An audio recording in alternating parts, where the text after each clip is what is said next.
How's it going, everyone? It's Milwaukee coming back at you once again, and today we're going to be discussing Batman and Robin: A Death in the Family by Patrick Gleason and Peter J. Tomasi. Let's get into it. This book contains Batman and Robin Annual Number 1, Batman and Robin 15 through 17, and Batman number 17.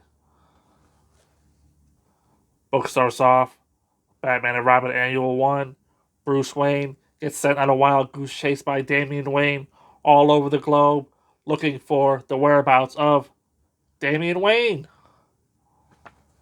Damian, however, is still in Gotham and he dons the cape and cowl trying to prove to Bruce that he can be an effective Batman.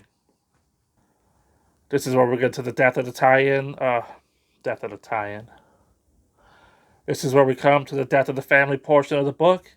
I already covered these issues in my other death of the family, coverage, but I'll briefly touch on them here. Batman and Robin number 15. Damian tracks Joker to the zoo in an attempt to rescue Alfred. Joker captures Damian, and the two of them have a little chat. Batman and Robin 16. It's Robin versus a Jokerized Batman in a battle to the death. How will Robin get out of this one?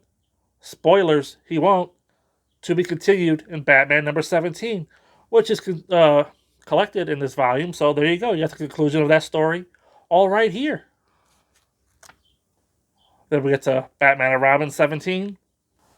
Bruce, Damian, and Alfred, all asleep in Wayne Manor, experience nightmares, some of them related to previous events of death in the family. They're being haunted by the Joker. Others provide a sense of foreboding of something that's yet to come that's going to shake the Bat family down to its core. So that's the volume, people. Like I said, a lot of it bogged down by death of the family. Not that that story is a bad story. You get a lot of Damian in this volume, which is fitting because it just might be Damian's last appearance in the series for a while. Requiem is next, after all. So, with that in mind, a lot of the other issues like Batman Annual Number 1, when I was reading it, I was like, what is this? This is just filler garbage. But then you think about it in the context in which it was written, it's a heartwarming story between father and son, Bruce and Damian, getting closer. Damian says Bruce saw all these locations that were meaningful to, his parents, Thomas and Martha Wayne. And so, of course, Bruce is touched by that, and it shows that, Damian is researching the Wayne family history.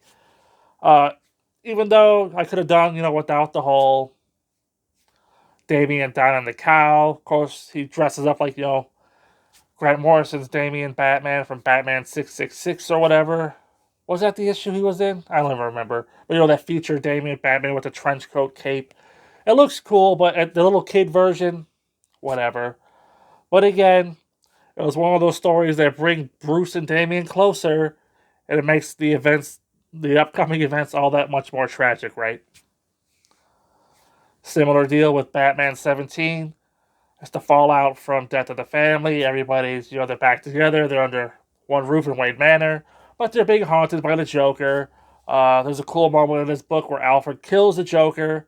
But again, it's just one of those things where at the end of it, Batman, he wakes up in a cold sweat because of the nightmare he just had. He goes to Damian's room to check on Damian.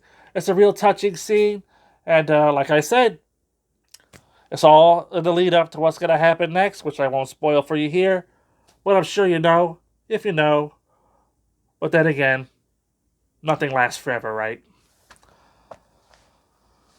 I do want to praise the art by Patrick Gleason, one of my favorite artists here going at DC in this time period. His Joker in Death of the Family tie-ins was particularly grotesque. Really the most gruesome Joker out of them all. And just good stuff all around. Like I said, the volume heavily bogged down with tie-in issues. So if you've read those issues elsewhere, reading them again here, it's just whatever. So with all that being said, I'm going to go ahead and give Batman and Robin, A Death in the Family, or Death in the Family, whatever it's called, a 3 out of 5. Some sentimental issues here, real touching stuff. The Joker tie-ins were good, but they weren't the best Joker tie-ins, though they did have the best art. 3 out of 5. Requiem's next. We'll just have to see where the series goes from here. Until next time, I'll see you there.